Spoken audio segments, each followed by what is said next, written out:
Good day, Ghana 4. Today, my video will be based on the discussions that were held on Newsfile concerning the EC and the registration. I heard Bosman Asari saying that one of the reasons why they want to use the NIA cards is that the NIA has a more robust system when it comes to guaranteeing, because people swear an oath. And when you swear an oath, you'll be afraid to lie. Mr. Bosman, that's not true. We all see people lying every day in court. Even in the Supreme Court, people take an oath, they swear an oath and still lie.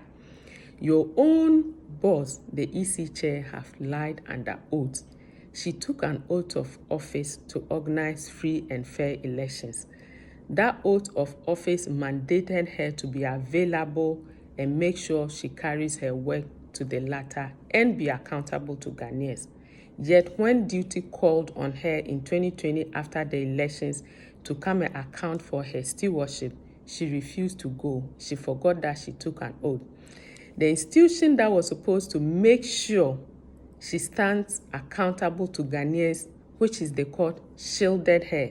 They forgot she took an oath. They shielded her and prevented her from doing her work as the EC chair. So you guys, you are the number one culprit of not respecting the oath system. And so you can't come back and be telling us that we need to swear an oath in order to register. We will not do that. You will have to find a system that is more workable, and what we already have is working, and so you don't need to touch it.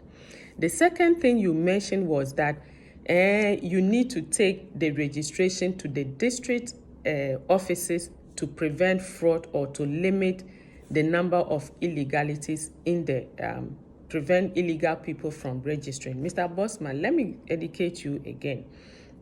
If you have been following elections all these years and you look at some of the electoral disputes within the communities, it starts with the community raising the alarm bells. It is the community that is able to tell that so and so is not one of us, and so will not allow the person to register. It is the community that is able to tell that ABCD are not from here, and so will not allow them to vote, because normally the officials there, most of them are not from the community. They are just there to do their work and go, and so they are not in a position to tell who is who or who lives here and who doesn't. So there's already a system that is working. So if you have this system in the community and you are still having problems, taking that system away to an office that will be filled by strangers will not serve that purpose, unless you rather want to create that illegality in that office, because there will be nobody there to serve as that proof. When you look at our passports, our passports are one of the most important documents that we have in Ghana. When you are registering for the passport, they ask you for guarantors. And with the passport, they are looking for commissioners of oath or a barrister or a pastor, like a parish priest.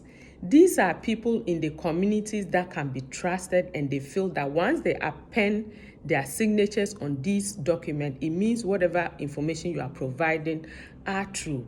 Why are you not using that system? We also have the system whereby the banks, we all know money is life, but even with the banks, after taking ID cards to open people's accounts for them, they still ask for utility bills, or they ask for you to draw directions to your homes, or the landmarks, the nearest landmarks to your homes. These are all extra steps. The vice president spent money on digitalization of housing and addresses. What has happened to that? You can't use that to add to your system of operation. And the last thing here is that I saw one of these NPP reps, I learned he's called Sly, saying that after you register, the polling numbers or codes are on the card, and you can take it and use that to locate our polling centers. Are you joking? Are we assuming that everybody who registers is educated and can read and write? We have been battling this spoiled ballot for years, even in our delegates, the last ended NDC MPP delegate conferences and all that, we still had ballot spoiled ballots. These are people that vote every day, and yet they spoil ballots when they are voting after all the education. And you are expecting that somebody who is not educated will go to a district office and go and register and miraculously remember that I am supposed to go back to this polling center and go and vote, when there's no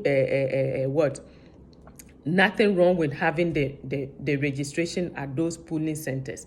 There is a reason why we have polling centers, and it's not just about accessibility, it's also about the community being able to authenticate who is who when it comes to registration. So please, let's not mess up a system that is already working. You people have an agenda that is not suitable for Ghanaians. Remember that you are supposed to provide a system where everybody will have access to register and vote, and that is the system we are calling for. We are not asking you to do anything different. Thank you.